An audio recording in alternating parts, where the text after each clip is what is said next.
morning everyone, and welcome back to another vlog. It's Friday today, which for me is the start of my weekend.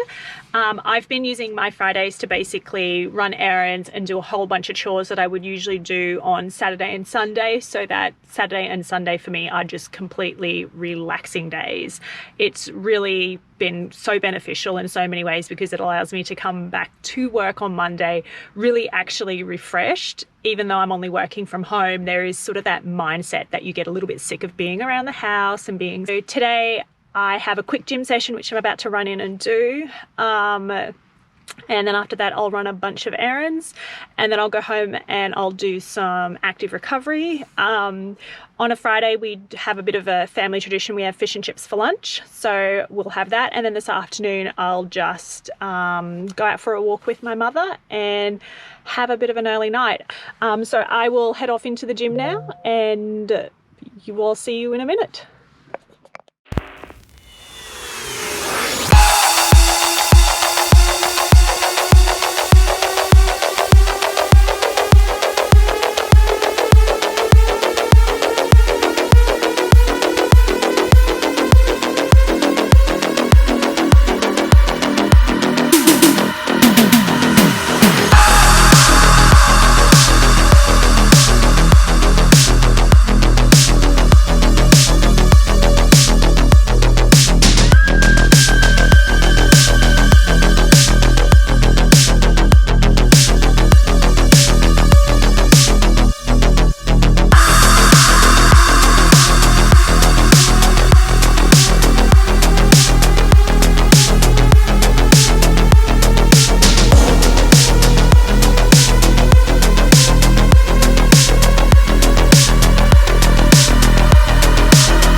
It's much later in the day, much later than I planned on doing this little bit, but gym went well. But then when I was running my errands, I went into Kmart, and we'd been waiting for these sort of set of freestanding shelves to come back in stock.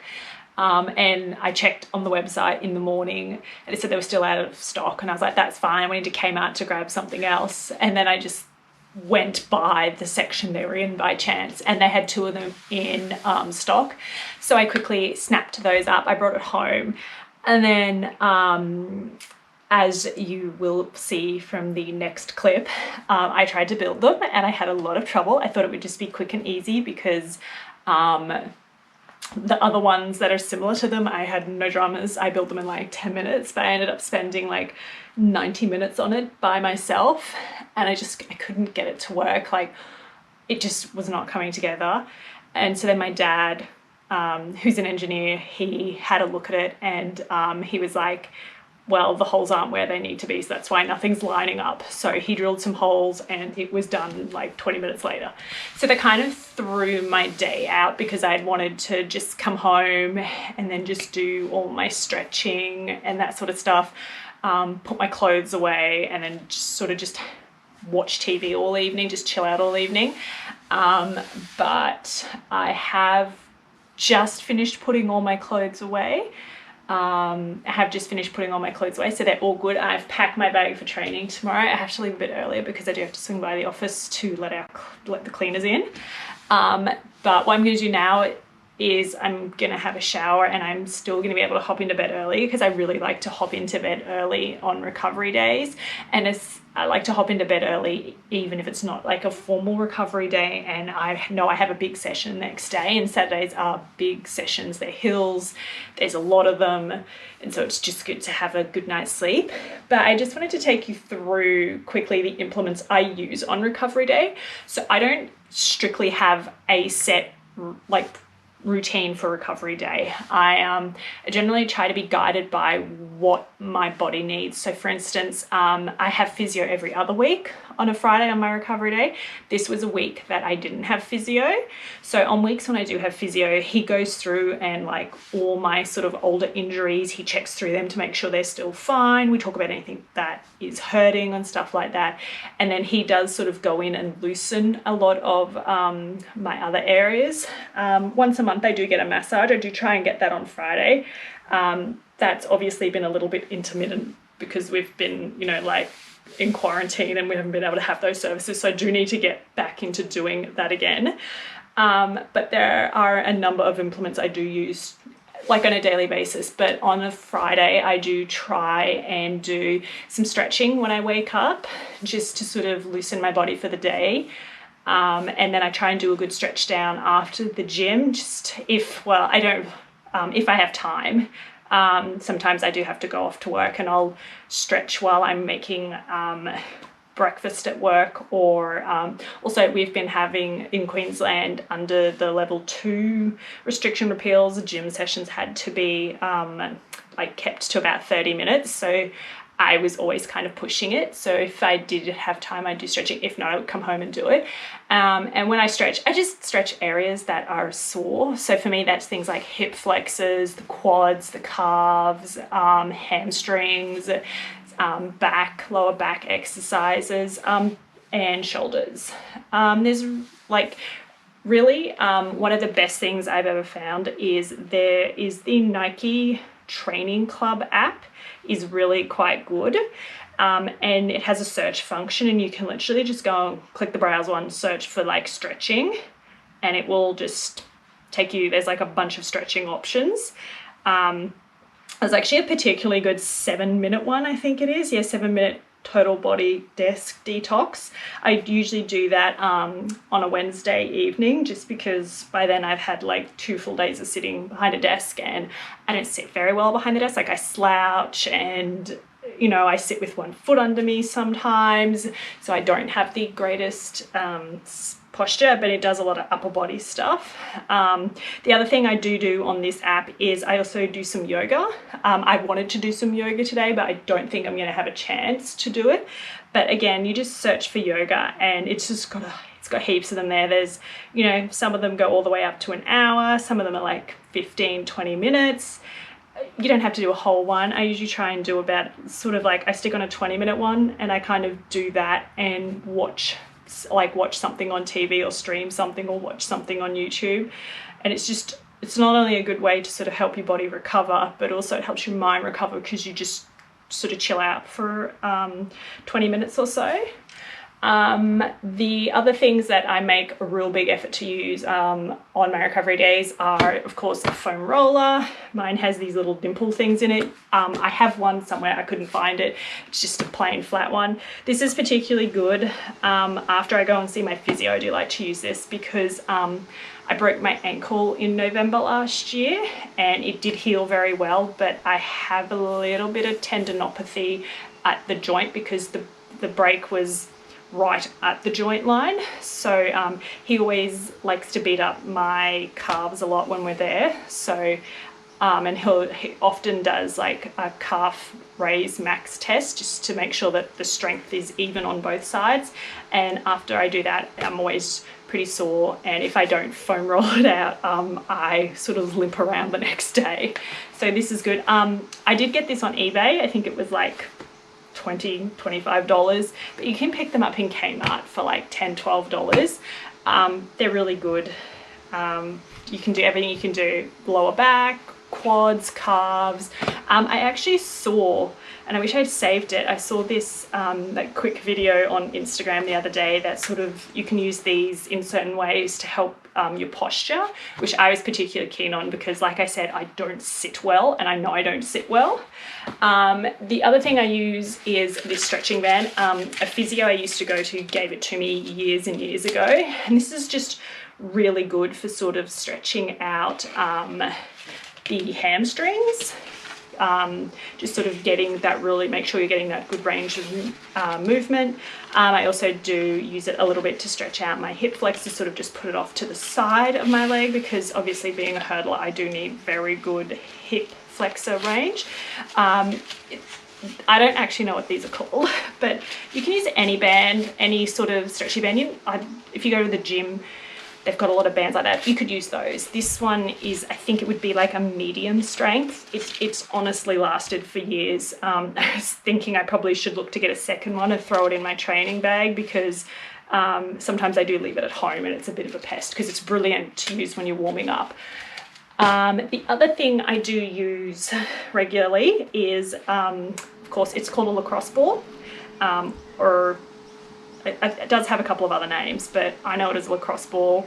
When I brought this off eBay, it was like $5. They used to be really hard to get, but I do believe you can get them in Kmart now.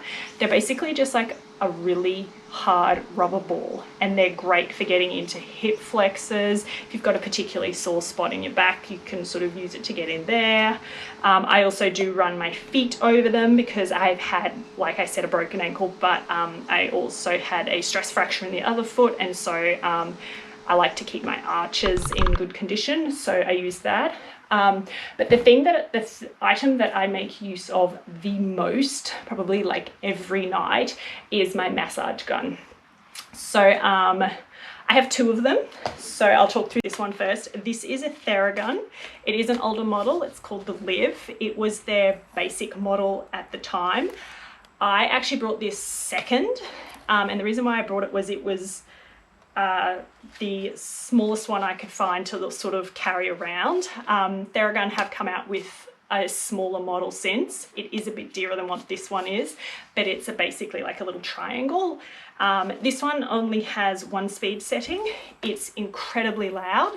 And like I said, it's very portable. So it just came in like a little slip case that I can throw in my training bag. It is a bit heavy, so I am very keen to get the other smaller one because I try and keep my training bag fairly light. And when I have this in it, it's pretty obvious I have it in there. It does come with two balls, just they look exactly like this. One is bigger, one is smaller.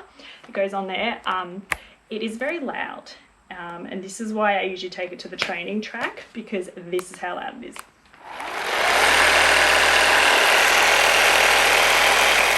Having said that, it is amazingly great. I like to use it a lot when I have lactic acid sessions, just to try and keep the blood flowing through. I will use this after training, before training, during training. The sound is probably the main reason why I don't use it of an evening, just because it's loud. But this is my other massage gun. This was actually the first one I brought. It's from Strike Recovery. I believe they may be an Australian company. And I only say that because I was at work one day. I had done a bunch of research on massage guns, and I came across this one. They do have two models. This is their base model now. Since I brought it, they've released a second one. And it was just, I think it was under $300. And I ordered it and it turned up the next day. So that's what makes me think it's an Australian company, because it was pretty much overnight shipping. So it comes in this big case and it's not super portable. Like, I wouldn't want to take this to training because we leave our bags and we go off and run. And this is pretty obvious that you're carrying a massage gun. This one is a little more complex than the Theragun. It has 6 speed settings, and it has a number of multiple heads. So this one I usually use when I'm doing my quads. This one I actually don't like. I don't think it really does anything, but you can use it on your quads as well, and just sort of any larger muscle. This little bullet shaped thing I use to get into hip flexors, shoulder blades, or if I have a knot in a quad, I'll work on that. And this one does your spine, but I've also used it pretty successfully on my ITB and my calves if they're particularly sore. So I'll just go to this one. You pull it in, you flick it on the bottom, and then you select your speed. It's just telling you I've got 60% battery is the other thing. And you can obviously see how much quieter it is. So this is my preference at home. In particular at night, I'll have a shower, I'll do some stretching, I'll get into bed, and when I'm watching something, I can just use this and still hear the television. So, and that's it on its top speed setting. So it's very quiet. The only thing I found with this is that it doesn't go as deep into the muscle as this. I don't feel it does anyway. It may actually go in deeper, but I feel this one goes in deeper. So my plan is actually to buy the top of the line Theragun. to keep at home because they've recently re-released them all. They've sort of modified them, and instead of having their original motor in them, they now have the Dyson motor in them. So they make about the same noise as what those Dyson hair dryers do, which is not a lot of noise at all. So yeah, that's the physical things I do for recovery. The other big things are obviously I eat well. I make sure I eat foods that are going to refuel my body, and I make sure I get plenty of sleep. If I have had a particularly big week, I will wear some compression pants. My preference is for 2XU ones. I like them. I did have a pair of Skins. I don't know what happened to them, but the labeling on them fell off, and that just kind of annoyed me aesthetically, but I've never had any issues with the 2XUs. They hold their shape. If it's really, really hot, I do have compression socks that I will wear to bed other than putting on a long pair of leggings.